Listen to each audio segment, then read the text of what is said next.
All right. Hi, guys. It's Allison. So I'm really excited to offer this free 1-day weight loss and nutrition training for you. I know it's kind of a crazy time, so don't worry. As long as you're registered, I will send you the replay. I'm recording this because I know it's the middle of the afternoon, but I have 3 kids, and when they come home, it's mayhem. But I wanted to offer this because I know that a lot of people have weight loss or eating healthier as a goal for the year. But I also think that there's so much misinformation out there and people have no idea what to do anymore. And there's so much confusion. So I just want to make it really simple and just let you know, what does it take to lose weight? So take some water. So who am I and why should you even listen to me in the first place? So my name is Allison Verselli. I went to the University of New Hampshire and got my college degree in nutrition. I didn't go for nutrition. I didn't even know it existed as a major. I wanted to be an accountant because I love numbers, and found nutrition and was like, why isn't everyone in the world studying this? It's my passion. I love it. It fascinates me to this day. So when I got out of college, I worked in a health club. I knew I didn't want to work in a hospital or a setting where people were already sick. I wanted to help prevent illness. Like, I truly believe that food is medicine, and that medicine is sick care. So I wanted to work with people who wanted to be healthier. And so it was the perfect fit for me. So I worked in the health club and I set up diet and exercise programs for people. I worked with professional athletes. We had a lot of NFL football players at our gym. I worked with them. I worked with kids. I worked with dads. I mostly worked with moms. I worked with Kelly Ripa's husband. Mark Consuelos was one of my clients. And I loved working with women. And I just loved what I did. I had people who wanted to lose 5 pounds. I had people who needed to lose 150 pounds. And it was so rewarding. And to this day, I will see or talk to people that I worked with decades ago that tell me they still follow the things I've taught them. And so it's just rewarding. I love it. Then I became a stay-at-home mom. And so I wasn't doing nutrition. And in the past few years, I've been trying to think, like, what do I want to do? My kids are older and I love nutrition, but I didn't want to go back to a health club setting. I didn't want to have to work for anybody. I have kids. I needed the flexibility. And I decided to get back into exactly what I love and just do it online. And so that's what I'm doing. So I'm doing online weight loss and nutrition coaching, and I love it. And it's just amazing to see people's lives completely change. Again, people are so confused by what should they do, that I want to make it simple. And just, I believe in real food, no restriction, no gimmicks, no forbidden foods, like no baloney. I'm a pretty straight talker. So, and so that's what I want to educate people on. So I'm doing this free training today to really educate you on what does it take to lose weight and keep it off for life. Because you can go on a diet and lose weight, but if you gain it back, it didn't work. And 95% of diets fail. Okay. So just, I want to stop the whole diet cycle. And I love when people say, well, it worked. Well, if you gained it back, it didn't work. Right. So I want to talk about weight loss for life. That's what I focus on. Okay. So let's get right to it. So what does it take to lose weight? The law of physiology states energy in equals energy out. If you take in more calories than you burn, you will gain weight. If you take in less, you will lose weight, period. Fat doesn't make you fat. Carbohydrates don't make you fat. Too many calories is what makes you gain fat, period. You can eat too many calories in vegetables and you will gain weight. Okay, I know a lot of vegans who are overweight. Just because they're vegan doesn't mean they're not eating too many calories, right? You can eat too few calories in junk food, Reese's peanut butter cups, McDonald's, and you'll lose weight, right? Not saying either is healthy, but that's what it takes to lose and gain weight. Is you have to be in a caloric deficit to lose weight and a caloric excess to gain weight. And if your calories in and calories out are equal, you will maintain your weight, period. It takes 3,500 calories above your maintenance level to gain 1 pound of fat. So let's just say, for round numbers sake, if your base metabolism, if you needed 1,500 calories a day to maintain your weight, you would have to eat 5,000 calories to gain 1 pound in a day. So when people are stepping on and off the scale and saying, I gained a pound, I lost, that's just fluctuations in probably most likely water weight, bloating, things like that. You'd probably be sick before you ate 5,000 calories. Okay. So what you want to do when you want to lose weight is just cut them slightly. Okay. And you're going to lose weight over time. 1 to 2 pounds a week is ideal. At the end of the day, every single diet out there, I don't care what their gimmick is or what they're saying, they're cutting your calories. They're disguising it with low carbs, no carbs, keto, intermittent fasting, whatever it is. They're all cutting your calories. End of story. Okay. Anytime you cut an entire food group out or give strict rules of what you can eat, what you can't eat, when you can eat, you gotta wait 16 hours. I mean, my head spins just thinking about this stuff. It's not realistic. You're going to go off because you can't sustain that long term. Okay. And something I hear a lot of is, well, I'm just going to do that diet, to get started. Right. Let me know if you've ever said that. Like, I'm just going to do that diet, to jumpstart. But what happens is when you cut your calories too low, it actually slows your metabolism down. Okay. Back in the day when we didn't have food at our disposal everywhere, right? When people used to hunt and gather, their bodies would actually slow down in the winter because they didn't know when they were going to get food again. It's actually a saving mechanism of your body. Okay. So when you cut your calories too low, your metabolism slows down. It's like, well, when am I going to get food again? So then when you ever go back to eating normal, back to what you used to eat, you actually gain weight. Right. So that doesn't work. Or these diets that have you cutting out entire food groups, eventually you're going to have cravings and it's going to lead to binging. Okay. The key is to know exactly how many calories your body needs and then go slightly below that. Okay. So again, you want to shoot for 1 to 2 pounds a week.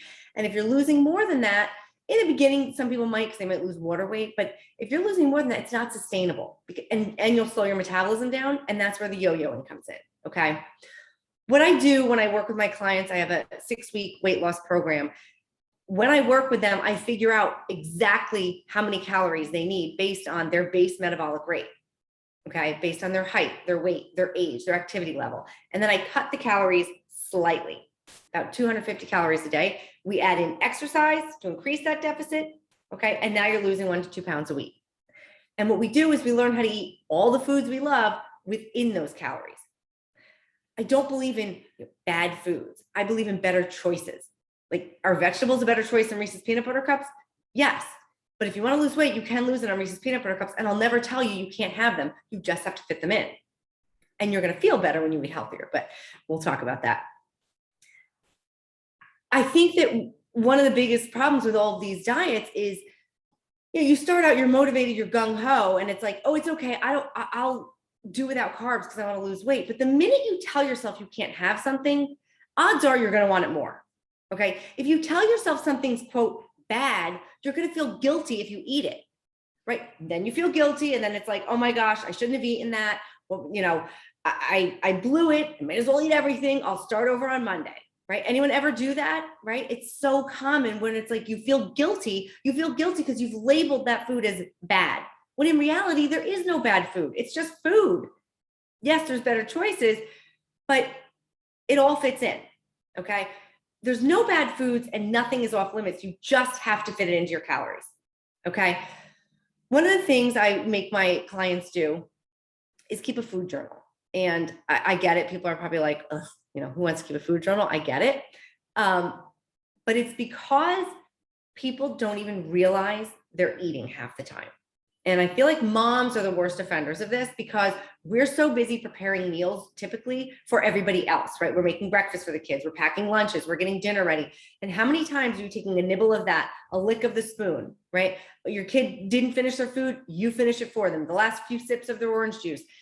You can literally take in an additional 500 to 1,000 calories in a day of nothing that you didn't enjoy. You didn't even realize you ate it. You surely didn't savor it. But it adds up. So when you keep a food journal, you pay attention. You stop and think before you put food in your mouth. You don't mindlessly ingest food. You stop, you pause, and you make sure you're eating something that you want when you're hungry. Okay. It's a very simple and effective tool. And it's not something I think anyone should do forever. I think it's something that people should do for a short period of time to just raise awareness. So when I work with my clients, I do have them keep a food journal, and I want to look at it because I want to see where I can help them and make changes. All right, so quick recap: calories in, calories out. Okay, if you want to lose weight, you have to take in less calories. If you're going to gain weight, you're going to take in more calories. And if you're equal, you're going to maintain. Okay. Any diet that's telling you to eliminate an entire food group or has all these restrictions and crazy rules, no, just stop now. Okay, because it's not realistic, it's not sustainable, and odds are it's going to do far more damage in the long run. So don't think, let me just do this to get a jump start. No, because it might really drop your metabolism. And then if you ever go back to eating normal, like I said, you're going to gain weight. Okay. Food journaling is really important. It's a super simple, easy tool. As long as you have a piece of loose leaf paper and a pen or pencil, you can do it, and it will really make you more mindful. I also teach my clients what a normal portion is. Okay. I think as a society, we have completely lost sight of this. There have been times where even I'm guilty of this. I've gone to a restaurant and they give me what's really a normal portion, but I'm like, what is this? You know, I'm like annoyed that it's small because we're so used to these exorbitant, huge portions. You know, everything is supersized, right? Like that's our society, but we need to learn what a real portion is. And odds are when you eat a real portion, you're going to be full. You're not going to be hungry. We usually give ourselves too much. And then we, have clean plate syndrome and we eat it all, give yourself less. And then if you're hungry, you can eat more. Okay. So like I said, weight loss does come down to calories. However, not all calories are created equal, we know. And yes, like I said, you can lose weight eating McDonald's or Reese's peanut butter cups, but how do you think you're going to feel, right? Like you're going to have no energy. If you just ate Reese's peanut butter cups, you'd be starving. You'd feel horrible. The key is to find the right percentage of macronutrients, which are proteins, fats, and carbohydrates within your correct calories. Okay. Your macronutrients, you need them to survive, right? They give you energy, which is calories. And when you cut out any one group, again, it's not realistic or sustainable. You need them all. You need proteins, you need fats, you need carbohydrates. Okay. So carbs don't make you fat, guys. I can't say this enough. I'm going to keep saying it, but carbs don't make you fat. Fats don't make you fat. Too many calories makes you gain fat. But finding that right percentage of protein, fats, and carbs within your right calories is the key to what's going to make you feel unbelievable. You're not going to believe how much better you feel when you eat the right percentage of protein, fats, and carbs. You will have energy. You will not be hungry. Your cravings go away. Okay. Ideally, every single meal that you eat should have protein, fats, and carbs. And you should eat every 2 to 4 hours. Okay. So this prevents hunger. It prevents overeating because you know you're going to eat again in a few hours, in 2 to 4 hours. So you're not like, let me gorge myself now because you know I'm going to eat 2 hours from now. And it completely makes you burn calories. You keeps your metabolism burning. Okay. So I always tell my clients you should eat like a diabetic: small, frequent, balanced meals, protein, fats, and carbs at every meal. So for example, I would not suggest you have just a bagel for breakfast. And it's not that bagels are bad. It's not that carbs are bad.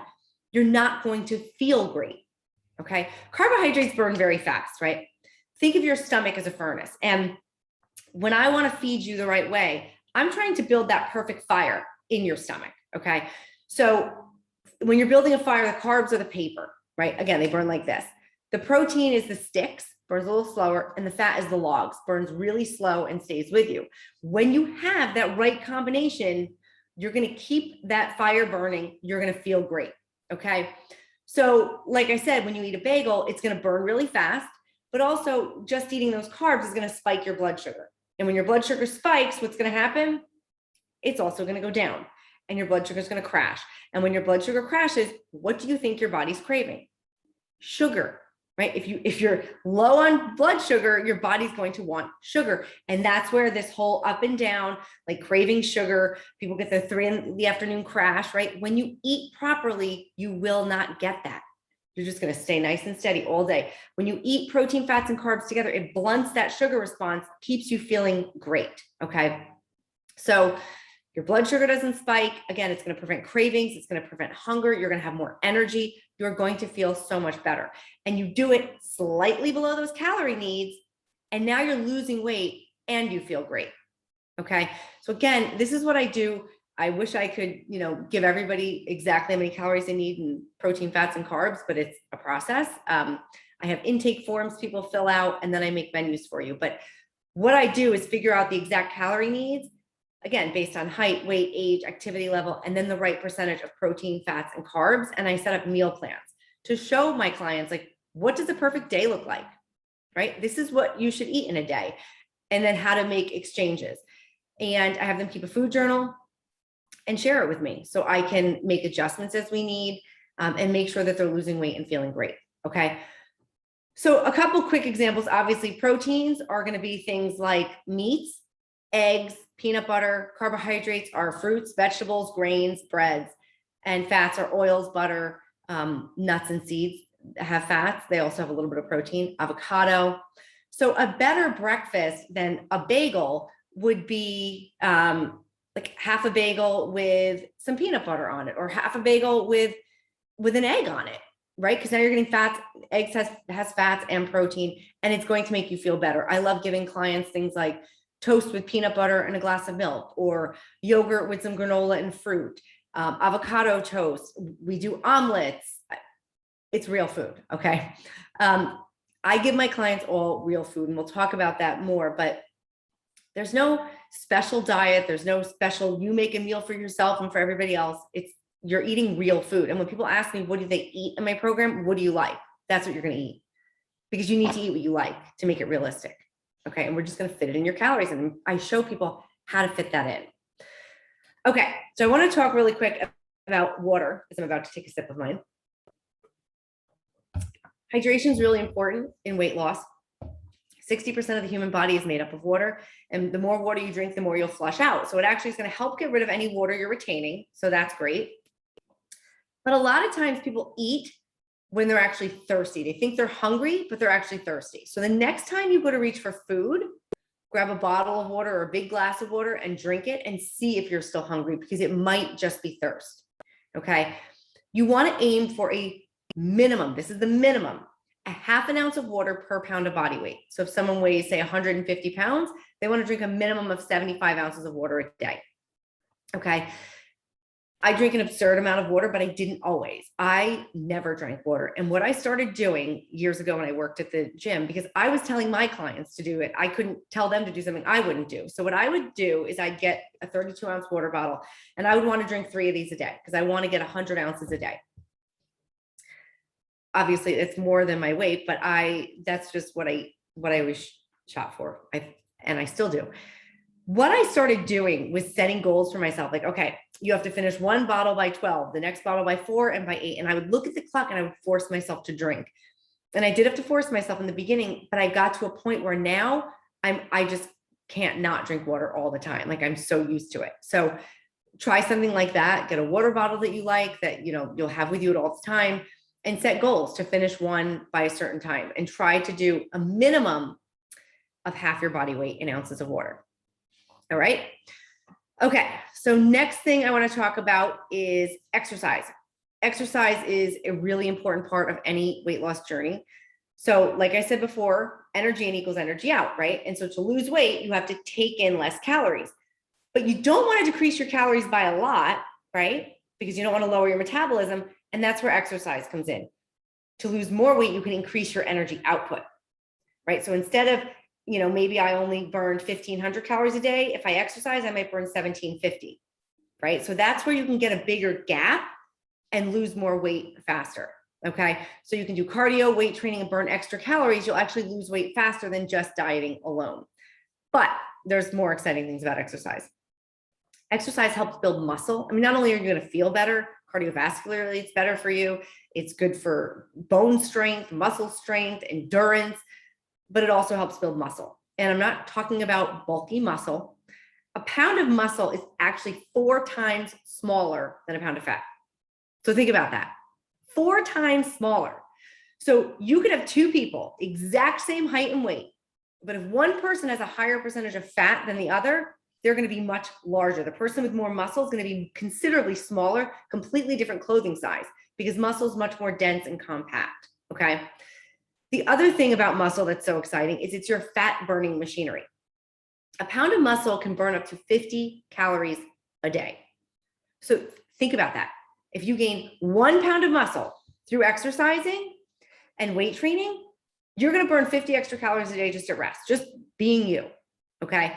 That's why weight training is so important in weight loss. It's not just the calories you burn doing the exercise, it's what you burn all the time because of the benefits of that exercise. Okay. So if you look at like a 300-pound bodybuilder, they can eat up to 6,000 calories a day, while someone who's 300 pounds overweight might only need 2,000 calories a day, because muscle, it burns so many more calories. So the more muscle you have, the more calories you burn. And here's the bad news. The average person loses a 0.5 pound of muscle every year, starting around the age of 30. So between the age of 30 and 50, the average person could lose 10 pounds of muscle. We just said a pound of muscle can burn up to 50 calories a day. So you're burning 500 less calories every day at rest, simply because your body has lost muscle. So it's imperative to counteract that by maintaining and building muscle through resistance training exercise, through weight training. Okay.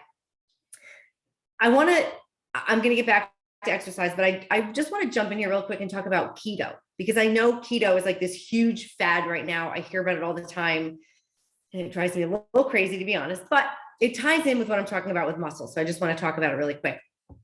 So we talked about how your body needs proteins, fats, and carbs to fuel yourself. Like you need all three of them. You can't cut any of them out. The human brain can only use glucose for fuel. Glucose is what your body converts carbohydrates into. So it's basically carbohydrates, right? Your brain cannot run on fat. It cannot run on protein. Okay. Also for quick bursts of energy, that anaerobic, like if you're sprinting, jump, run, sprint, quick bursts of energy. Again, your body can only use glucose for energy for that. So when your body needs quick fuel, or when your brain needs energy, which is always, it has to have glucose. It can't run on fat and proteins, right? For sustained activities like going for a walk, yes, you burn fat, but then your body goes through that fat. Your body always is going to use carbohydrates first, right? When you go for like a walk, it's always going to use carbs first, but it's going to burn through those fast. Remember, they're paper. Then you're going to burn more fat. So that's great. But for those quick bursts of energy and for your brain, you need carbohydrates. Okay. So when you do keto and you're not eating carbohydrates, right? Where's your brain going to go for its energy? Well, in theory, right, you go into what's called ketosis. And in theory, they say, oh, your body's going to use fat for energy and you're going to burn unwanted fat. Well, that sounds great. But again, brain can't use fat for energy. It needs glucose. Okay. You can't convert fat into glucose. What your body can do is convert protein into glucose. So it goes to your muscle, takes that protein, breaks it down, converts it into glucose, and uses that for your brain. Okay. Now you're burning your own muscle. We just talked about how you don't want to lose muscle. You don't want to break down your own muscle. This is why a lot of people who go on these keto diets end up gaining weight back, because where you might have needed, let's say 1,500 calories to maintain your weight, after you go on this diet, you need less. So if you ever go back to eating 1,500, you're going to gain weight. And this is where the yo-yoing comes in. So again, these quick fad diets that people say, I'm just going to do it for a jump start, they're actually going to cause you to gain more weight in the long run. Okay. In fact, the average diet ends up in 11 pounds of weight gain. Don't do it. Okay. All right. So back to exercise. So you want to increase your muscle to increase your base metabolism. Okay. So you want to do muscle building exercise. And one of the biggest fears I hear women say is like, if they don't want to get big and bulky, again, that's not going to happen because muscle is much denser. Plus, ladies, I don't know if you've been to a gym, like there's men in the gym trying like crazy to gain muscle and it's not happening. We don't have the hormones to get big and bulky. So you don't have to worry about that. But a big mistake I see a lot of women make with exercise is they want to focus on all cardio. Well, I just want to burn calories. I want to burn calories. But at the end of the day, you burn more calories lifting weights. Okay. Minute for minute, it burns more calories when you do an intense lifting workout, but it also burns more calories throughout the day. It's called EPOC, exercise post-oxygen consumption. You're breaking down that muscle. Your body has to rebuild it. Your metabolism stays up. Plus, for every pound of muscle you gain, you're burning more calories all the time. Okay. So I typically recommend 2 to 3 times a week of weight training. And weight training can be dumbbells, it could be machines, resistance bands, it could be body weight exercises. Okay. And you're not going to get bulky. All right. And then for cardio, again, when I work with my clients, I have personal trainers who can give basic workouts. I tell you, how long to do it, the duration, the frequency, the intensity, the time. There's a lot of variables, but one of the biggest things to keep in mind when you're doing cardio is find something that you enjoy. Because if you hate doing it, you're not going to stick with it. So find something that you actually enjoy. I love going for walks, not this time of year because it's freezing, but if it's nice out, I put my headphones on, I listen to a podcast, or I'll call a friend I need to catch up with, and I'll go for like a 5-6 mile walk. I don't even realize I'm walking because I'm focused on the podcast or the phone call, right? And I'm burning calories, getting my workout, and enjoying myself. I love going for bike rides. So find things you like, okay? It might be, some people love dancing, take a dance class, get a partner, go for walks with, but find things that you enjoy. But you also do need to change it up.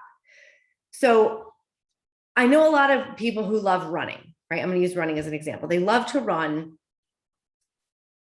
but you have to remember, is your goal to be a good runner or is it to lose weight? And I know this sounds crazy, but they're different things.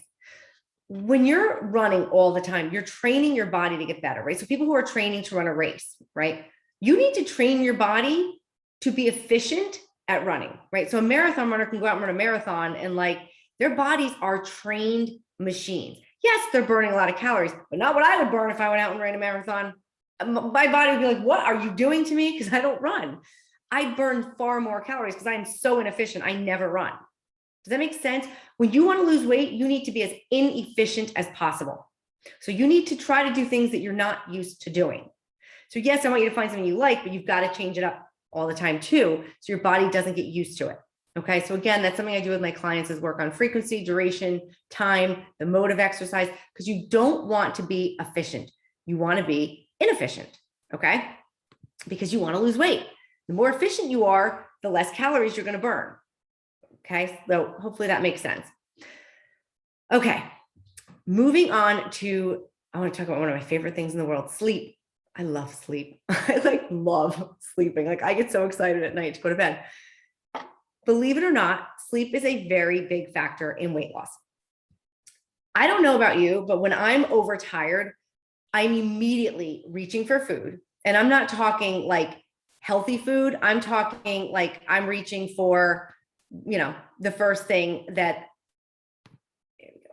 I'm reaching for junk food. I'm reaching for, whatever I'm in the mood for, not necessarily anything healthy. So, but there's also a science behind it. Okay. There's 2 hunger hormones in your body called ghrelin and leptin. Ghrelin's the hunger hormone and it signals your body that you're hungry and you need food. Okay. Leptin signals your body that you're full. A lack of sleep has been found to increase ghrelin levels, therefore making you feel more hungry. And a lack of sleep also decreases leptin, so you don't feel as full. So you actually do eat more food. It's not in your head. Okay. Also, cortisol gets released when you're tired, and cortisol breaks down muscle. Okay. Cortisol is also linked to weight gain, especially in the midsection. So, and cortisol can increase when you're not getting enough sleep. So it's like the trifecta of weight gain when you're tired, right? You've got cortisol's release, breaking muscle down. It's going to cause you to store more fat in your stomach, and it's going to decrease your metabolism. Ghrelin goes up, so you feel hungry, and leptin goes down, so you don't feel full. Sleep is crucial. Okay. And again, most people also, when they're tired, are reaching for sugary junk food because they think it'll give them a jolt, right? I'm sure a lot of you have had that. 3 PM, you're tired and you're like, okay, give me some sugar. People are running to the vending machines. They need sugar because they want that spike. But then we know it actually works against you because your blood sugar crashes. I had a male client of mine who worked crazy shifts and got no sleep. And just by getting him on a better sleep schedule, his eating completely changed. He lost 15 pounds in a month. Okay. That's a lot, but it makes a huge difference. So get to sleep. And ideally you want to go to bed at 10 o'clock and get up at 6. That's the ideal for your body is 10 to 6. So, okay. Moving on to the next thing. I'm trying to cover a lot of stuff. So I'm talking fast and I'm covering a lot, but you can watch the replay. So a couple of questions I get about my weight loss program is about alcohol and eating out. And also, do I have to prepare separate meals for myself and my family? is there special foods, things like that. So I want to talk about that a little bit. If you guys know me, I like my wine, right? So I am not going to be the person to tell anybody they can't have it, right? Alcohol is a part of social life. Now, if you're not drinking it, great, don't start. But it's not about cutting it out. It's about fitting it in. So what I like to teach people is better choices to make and then how to fit it in, right? So obviously things like wine and light beer are better choices. You can save even more by doing a wine spritzer. You cut your calories in half. If you're going to have cocktails, just be aware of the mixers. Use things like soda water and fresh lime instead of high calorie sugary juices. Okay. You have to also keep in mind that drinking alcohol makes you feel hungrier because it can lower your blood sugar. So you want to be sure you have healthy snacks before you drink. You also want to be cautious that you don't lose your inhibitions. That's what happens with a lot of people, right? You have a couple cocktails and it's like you're eating anything in sight. So you want to be cautious of that and increase your water intake. Okay. Alcohol dehydrates you. So you want to increase your water intake. And also just a simple trick is to have a seltzer or a water in between every alcoholic drink. It's going to slow down your drinking and it's going to keep you hydrated. Okay. But you can fit it in. And it's about just learning how to fit it in, because again, the minute you say you can't have something, you're going to want it more. And it's just setting yourself up for failure. It's a lifestyle. It's about fitting things in. And part of life is that you're going to have parties and social outings where you might want to have a cocktail. So let's just figure out how to fit it in. Okay. No, there's no making separate meals. I don't love cooking. I'm going to be totally honest. So I'm all about quick and easy. You make dinner as normal for your family, but you're going to learn portions and how to fit everything in. But I also like to teach people some healthier techniques and options to improve the health of your whole family, right? So there's simple things you can do to cut calories when you're cooking, and your family won't even notice. Okay. I have a great cheat sheet that I give my clients that shows how simple exchanges can save hundreds of calories. Like how this sandwich can have, 700 calories, but this sandwich can have 300, and they're both great. They're both sandwiches. They're both on bread. So that's what I love teaching people, is how to eat all the things you love and fitting it in, right? One of my favorite lines my clients always say to me at the gym was, wait, I can eat that? Yes, you can have peanut butter. You can have all of it. Okay. It's fitting it in. Okay. I'm all about real food and the foods you like. I just teach you how to fit them in. Do I want people to eat more fruits and vegetables? Of course I do. But again, it's about fitting it in. Okay. And I've actually seen people who they try to be too good and they actually do worse, right? They're like, oh, I have a protein shake for breakfast and a salad for lunch. By the end of the day, they're like chowing on all their kids' snack foods because they wanted some carbohydrates or some real food, and they're trying to be, quote, good. So that could be setting yourself up for failure. Okay. I don't believe in that. And again, when people ask me, what do you eat when you're on my weight loss program? What do you like? Right? That's what you're going to eat. And again, I want to teach people how to eat healthier, but again, if you're trying to be too good, I had a client, it's like, I have a green smoothie for breakfast and I have a salad for lunch, and like, but then binging later and picking on snack food and kids' junk food, because at some point they're trying too hard to be too good, they go off. So let's just figure out how to fit everything in. There's no good and bad food choices, just better choices. And we learn how to fit it all in. Okay. That's a lifestyle. That's how you do it for the rest of your life. Okay. A big part of my program is mindset, because a huge part of weight loss is mindset. Okay. I think it's probably one of the biggest parts, to be honest. So I want to touch on that a little bit now. The first thing I want people to understand is that I don't care if you've tried every diet out there, if you've lost weight and gained it, or you've tried to lose weight and haven't lost weight, it doesn't matter. I promise you can do this. Okay. The diets have failed, not you. They're not realistic. They're not sustainable. They're quick fixes. And like I've said, and I'm just going to keep saying, they do more harm than good. Okay. They wreck your metabolism. They don't work, period. You have to learn a lifestyle, how to make better choices, how to fit things in. But I promise you can do this. If you eat good 80% of the time, quote good, the other 20 is not going to make a difference. I went on a ski trip with my family this past weekend. I assure you, I was not eating great. I was drinking wine. I was eating Bavarian pretzels like they were going out of style, because that's what they have at the lodge. It didn't make any difference. I didn't feel guilty. I was like, yeah, I'm having fun. I'm enjoying myself. And I came back from my vacation and got back on track with eating foods that I feel better when I eat. I don't feel great when I eat that way, but it's about fitting it in. And I think too many people try to be perfect, and we've got to focus on progress, not perfection. Nobody eats perfect all the time. Okay. And to be honest, it's not a bad thing to shock your system every now and again with a high calorie day. Get your body burning. It's like, whoa, what's coming at me? Let me burn more calories. So sometimes it's not a bad thing. You go off the rails one day, you have a bad day. Okay, get back on track. But what I see happen with people is they have that one bad meal or one bad day or one bad weekend. And it's like that I blew it mentality comes in. Well, I ate the cookie. I might as well just eat the whole package of cookies. Like, no, get back on track. But this all or nothing mentality, I messed up. I might as well just eat everything. I blew it and I'll start over on Monday. This happens because you're labeling food as good and bad, right? Because when you eat something that you think is bad, you're like, it's the guilt, you went off the rails, right? And you feel like you blew it, so you just start over on Monday. And again, when you change your mindset that there's no bad food, just better choices, okay? All right, if you didn't make a great choice, just do better next time, okay? You don't gain weight from one day. Just like if you eat one great meal, like one real healthy salad, did you lose weight? If you eat one day, you ate so great, did you lose weight? No, you don't lose weight from eating good on one day. You don't gain weight from eating bad on one day. You gain weight because you constantly go over those calories, just that little bit. And I know it feels like you gained it overnight, but it takes time and it's a process and it happens over time. Okay. Don't weigh yourself daily, because if you're weighing yourself daily and you're seeing the scale fluctuate, it's probably bloating. It could be humid outside, your body's retaining water. You could be dehydrated, you're retaining water. You eat Chinese food, you're retaining water. Don't weigh yourself all the time. Once a week is good, just to kind of check in. Okay. And if you're going to weigh yourself, I suggest the same time of day, like first thing in the morning on the same day, whether it's every Friday morning, whatever it is, keep it consistent. Okay. But it's really important, and something I really focus on is it's not about being perfect. It's about doing better. Progress, not perfection. Okay.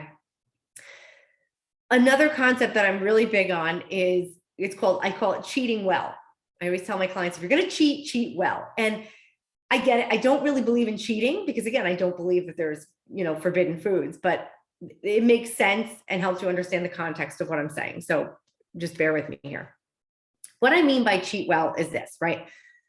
Don't eat something just to eat it. If a friend brings over a chocolate cake and chocolate cake's just not your thing, but don't eat it just to eat it, just because it's there. Wait and splurge on something that you really want and you'll really enjoy, right? Like your favorite. So if you love cheesecake, let's say cheesecake's your favorite dessert in the world, and there's this one restaurant that has the best cheesecake in the entire world that you absolutely love. Wait until you go there and then have the cheesecake. Don't go get some junky store bought in box cheesecake and eat it, because it's not the best. Wait till you go to that restaurant and then get the cheesecake, eat it, savor every bite, and don't feel guilty at all. Enjoy it and move on. Cheat well, right? This is a simple concept that's going to make you stop and think, do I really want that? Right? One thing I see a lot of people do, and let me know if this is something you've ever done, is let's say you're dying for a piece of cheesecake and you happen to have cheesecake at home and you really want that cheesecake, but you're like, no, I can't have the cheesecake because you're telling yourself it's bad. I can't have the cheesecake. I can't have the cheesecake. And you end up eating everything else in the kitchen. It's like, no, I'm going to have an apple. Okay, I'm going to have some crackers. I'm going to have this. And you end up eating everything else in the kitchen, and you probably eat more calories than if you just ate the dang cheesecake. So eat the cheesecake. If you want the cheesecake, eat the cheesecake. But savor every bite, enjoy it, and that's that. Move on. Don't feel guilty. Okay. Another thing is, don't set yourself up for failure. Okay. A lot of people will say, like, well, I have to have this in my house because of my kids. And I'm like, your kids don't need that junk food. But don't have things in the house that are tempting to you. And then tell yourself, well, I have to have willpower, because that's baloney. Willpower is baloney. Okay. At some point, everyone's going to give in. So if something is really tempting and you know that when you eat it, it tends to lead to eating like too much of it, don't have it. Buy snacks for your kids that aren't tempting for you. Okay. Don't set yourself up for failure. All right. If something is too tempting, don't have it around. Okay. And then be aware of emotional eating. This is something that a lot of people do. You're eating to fill emotional needs rather than to fill your stomach, right? You're not even hungry. And emotional eating never fixes the emotional problem. In fact, it actually makes things worse, right? Because not only do you still have the same emotional issue there, but you also feel guilty for overeating. Okay. So it's important to know tactics to stop emotional eating. Okay. It's just a vicious cycle, right? You something upsets you, you eat to make yourself feel better, then you feel worse because you shouldn't feel like you shouldn't have eaten that. It's just a bad cycle. So you need to learn to distinguish between emotional and physical hunger, and you need techniques to deal with that. Okay. So, okay, quick recap. Stop categorizing food as good and bad, right? Because there is no good or bad food. There's just better choices. And when you eat what you perceive just quote bad, you're going to feel guilty, and it's going to lead to that negative spiral of like, I shouldn't have eaten this, might as well just eat everything and I'll start over on Monday. Stop restricting and saying you can't have something. You can have it, just fit it in. And it leads to eating more of everything else and makes you want it even more. Focus on progress, not perfection. Okay. If you eat better today than you normally would have, then you did better. And you're going to see progress over time. Okay. Allow yourself to have those savory foods, but make sure you enjoy them. Okay. And quote, cheat well. Don't set yourself up for failure, right? Don't have it there. So I love this, this soft serve Italian ice that this place near me has. Like, I love it, but I'm not going to keep it in the house because I will eat the whole thing. I'll buy a quart and I could eat it in one night. I love it. So I make myself go out to get it because I'm making myself work harder. So, sometimes I'm not going to actually go because I don't want to go out of the house and get in my car and go get it. And then I get a pre-portion size and that's it. And I don't feel guilty about it. I enjoy it.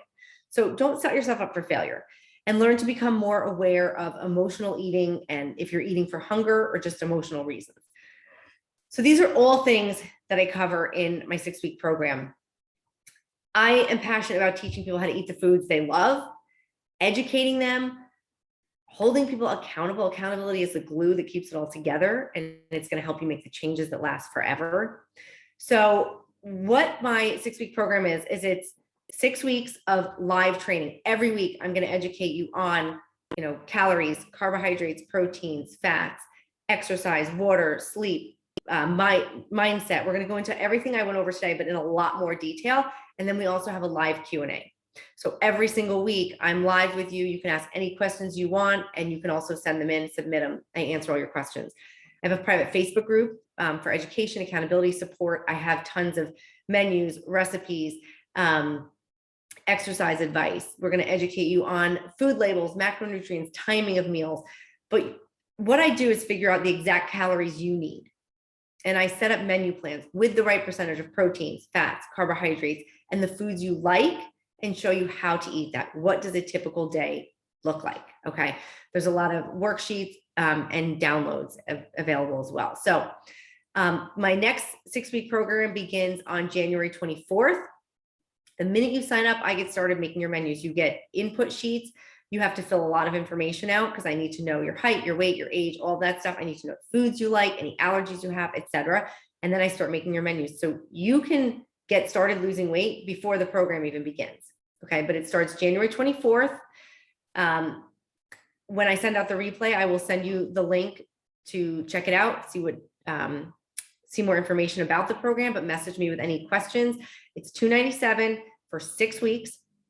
And again, it includes your individual calorie needs, right percentage of protein, fats, and carbs, personalized menu, 6 weeks of education, 6 weeks of live Q&A, recipes, mindset, etc. All right. So if that's something, if you want to take it to the next level, if you need a little more personalized hand-holding, if you've tried every diet, if you're tired of trying it on your own, if you're like, enough is enough, and you are ready to lose weight once and for all and keep it off, this program is for you. I promise you it works.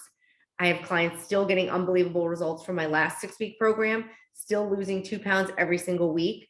Okay, so this works. It's science, right? So message me with any questions. Let me know. I will send you the link. It's also on my Facebook page.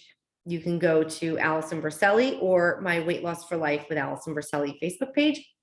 And my website's AllisonVerselli.com. So super simple. But I hope this was helpful.